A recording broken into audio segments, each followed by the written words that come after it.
my name is Emily Johnson, and I wanted to give you just a little synopsis about my classroom.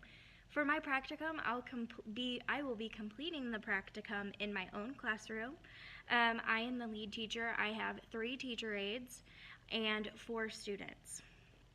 I have 3 boys and a girl.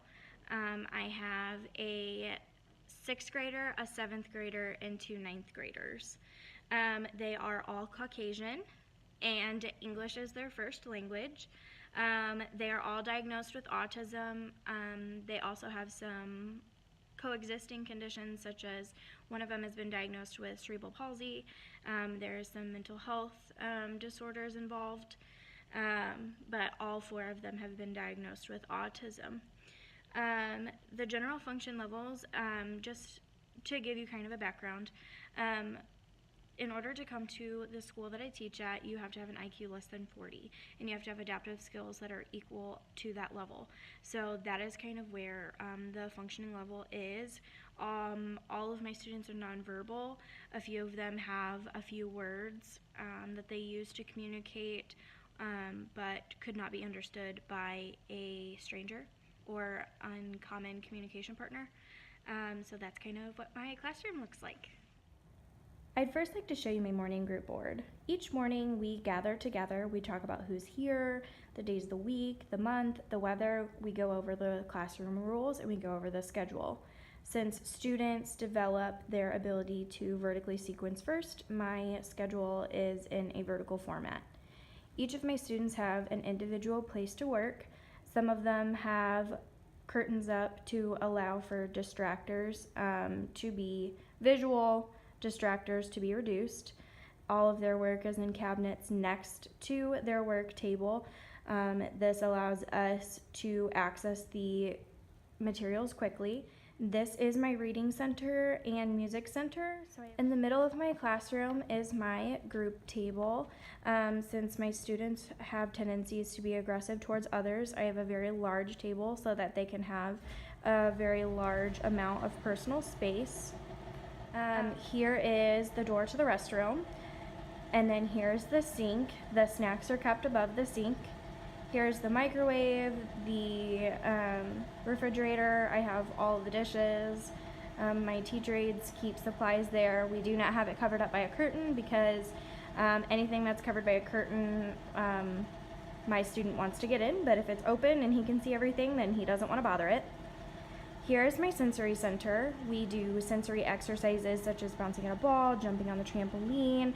We have medicine balls, we have weighted vests, we do lots of different sensory activities. And then here is the other 2 students' work centers. They are separated by a curtain so that they don't distract one another.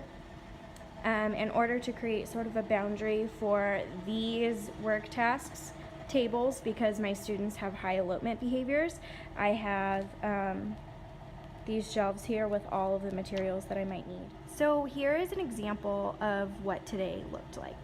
So first, the students come in, they go to the bathroom, and then they have a snack. Then after snack, we all meet for morning group. Morning group is around the board, whereas snack is at the group table. Then for gross motor, we either go to the gym, go to the playground. We have a trampoline room, we call it. It has a trampoline exercise equipment in it. So we'll do gross motor, and a lot of times here, right here in the schedule, will either be time for us to do laundry. We have laundry days on Tuesdays. If we don't have laundry that day, then it'll be table work time. After that work time, they'll make a free choice. They'll eat lunch, they'll brush their teeth. Then we do centers. We have lots of different centers. We have writing, math and science, art, musical instruments, sensory, playing a game. We have a lot of centers for them to choose from. They will work for a period of time and then they'll leisure. We practice leisure skills here to encourage them to be able to do things safely. Today we did have laundry day, so then after our centers we did some more laundry. But we obviously don't do laundry every single day, just on Tuesdays. But every day we go and do gross motor again. Again, that'll depend on where our schedule is for that day. It'll either be in the trampoline room, the gym, or the playground. The students will go to the bathroom, they'll have a snack, and then it'll be time to get on the bus. So we have 4 classroom rules that are actually school ride rules. It's to have a quiet body, quiet hands, walking feet, and a quiet voice. So we use those phrases a lot in our classroom just to give our students the expectation of what we expect them to do. My students all work for Smiles. Let me show you what they look like. I guess I can't flip this around. My students all work for Smiles. So basically what will happen is they will find their choice board and they will pick what they want to do. So that's the very first thing that they do. And then after they pick, so let's say he picks to watch some YouTube, we'll put it on the end of the strip, and then he has to work first. He earns all of his Smiles, and then he gets to do YouTube. We use a lot of behavior supports here in the classroom. A lot of the behaviors that my students have, obviously I have middle school and high schoolers, they've been practicing these behaviors for years. So we're trying to teach new behaviors, decrease the negative behaviors, and basically some of the ways that we increase the positive behaviors is by reinforcing. We are handing out Smiles for good work, we're handing them out random, oh my gosh, you're waiting so nicely, here's a smile. We are constantly reinforcing the positive behavior that we want to decrease the negative behaviors we ignore. We spend a lot of our time ignoring behaviors and just working through them. All of my teacher aides and my students are of the same ethnicity, so there isn't a whole lot of cultural diversity present within the classroom, but we try to do a lot of teaching of there are people that look different than us, that talk different than us, and it's okay, and just trying to teach along those lines because that's more where my kids are functionally at. So that is how we include that cultural diversity as much as we can. We don't have a lot of technology here. We do have iPads, so a few of my students communicate with the Proliquo app on the iPad. It's an AAC device, so we'll use the iPad to look up videos about themes that we're learning about. Some of the kids will choose YouTube as a reinforcer, but other than that, we don't have very much technology to use. For my visual cues for instruction, I think that this 5 Smiles is a huge visual cue for them to know what is up next. But then also my classroom schedule, I have several students that will refer to that throughout the day.